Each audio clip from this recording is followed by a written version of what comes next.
Have you ever wondered why governments collect all that tax money and then spend billions? I mean, it's not just to pay for roads or salaries. A government's budget is actually its #1 tool for wrestling with the one single problem that every society, everywhere, has always faced. So let's unpack the real reason governments are so tangled up in our economy. Here's how we're going to break it down. First, we'll get to the bottom of the core economic problem that starts it all. Then, we'll look at the market's amazing solution and, its major flaws.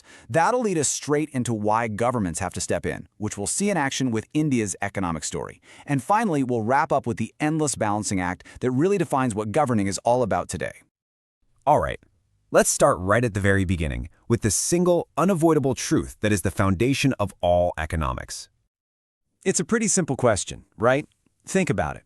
You walk into any store, and your wants are basically infinite, but your wallet, well, it's not. This little personal problem is the perfect snapshot of the biggest challenge facing the entire global economy. And that challenge has a name: scarcity.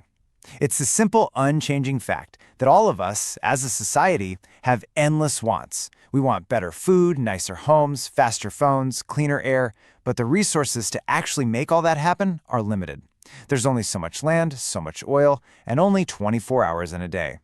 So because of scarcity, every single society has to make some really tough choices. Do we use our resources to grow food or to build luxury cars? Do we invest in schools and hospitals or in our military? Do we make things to enjoy right now, or do we build machines that will help us make even more stuff tomorrow? This right here is the fundamental problem of allocation, figuring out what gets made and for whom. Okay, so you've got this massive, worldwide problem of allocation. How in the world do you solve it? Well, for a long time, the most powerful answer we've had is the market economy. A pioneering economist named Adam Smith had this totally revolutionary idea. He said, hey, what if you just let millions of people make their own decisions based on their own self-interest? What to buy, what to sell, what to create. He argued that an invisible hand would magically guide all that chaos into an efficient system that actually benefits everybody, no central boss needed. And that's the heart of a market economy. If tons of people want more coffee, businesses pop up to sell coffee and make a profit. Simple. If nobody wants to buy a particular gadget, companies stop making it. It's an incredibly powerful, self-organizing system. But, and this is a big but, it's not perfect. And this brings us right to the core of our whole discussion, understanding exactly when and why the government absolutely has to get involved. Look, the market is fantastic at giving us things like coffee, but what about something like national defense or clean air? You can't just walk into a store and buy your own personal share of a missile defense system, right? Or a pollution-free river? Of course not. And this is where that market model just starts to fall apart. These are what economists call public goods. They've got two special qualities. First, they're non-rivalrous, which just means me using it doesn't stop you from using it. Second, they're non-excludable. You can't really stop anyone from benefiting, even if they don't chip in. And that creates a classic free rider problem that private companies just can't solve. Let's break it down like this. A cup of coffee is rivalrous. If I drink it, you can't. It's also excludable. No pay, no coffee. The market is perfect for that.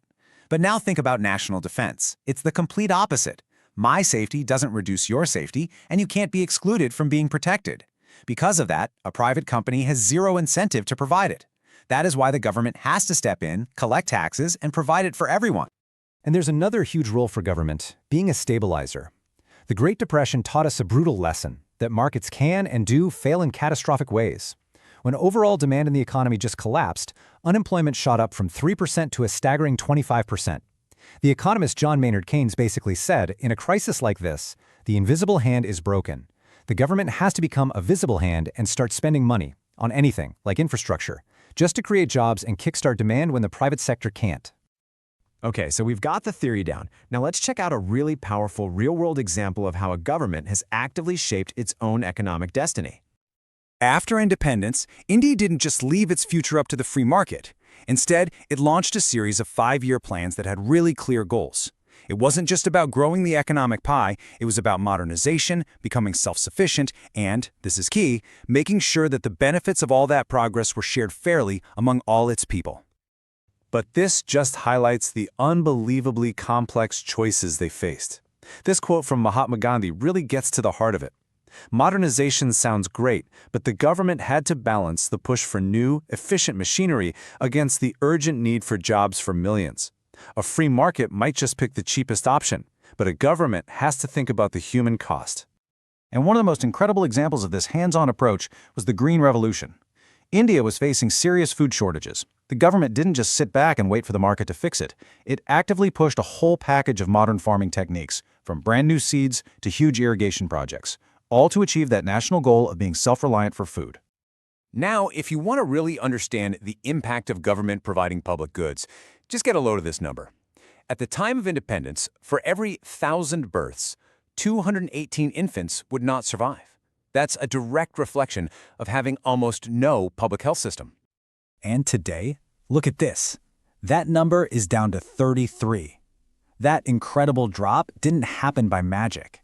It is the direct result of decades of government planning and spending on public health, a true public good that the market alone never would have and never could have provided at this scale.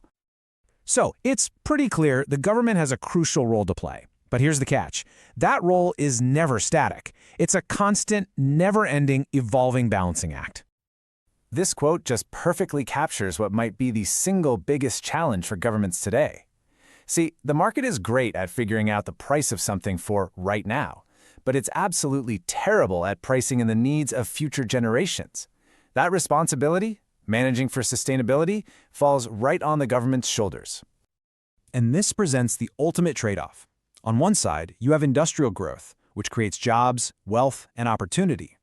On the other side, you have the environmental cost of that growth, pollution, deforestation, you name it. A private company is built to maximize profit. A government is tasked with balancing that profit against the long-term health of the planet. Which brings us to this final difficult question. Mr. A is poor and desperately needs a job that a new factory could provide. Mr. B is a tribal member whose entire way of life depends on the forest that factory would replace. For both of them, it is a matter of survival. This is the daily reality of government budgeting. There are no easy answers here. The government's job isn't to find some perfect, magical solution. It's to constantly navigate these competing needs, to manage the endless balancing act that sits right at the very heart of our economy.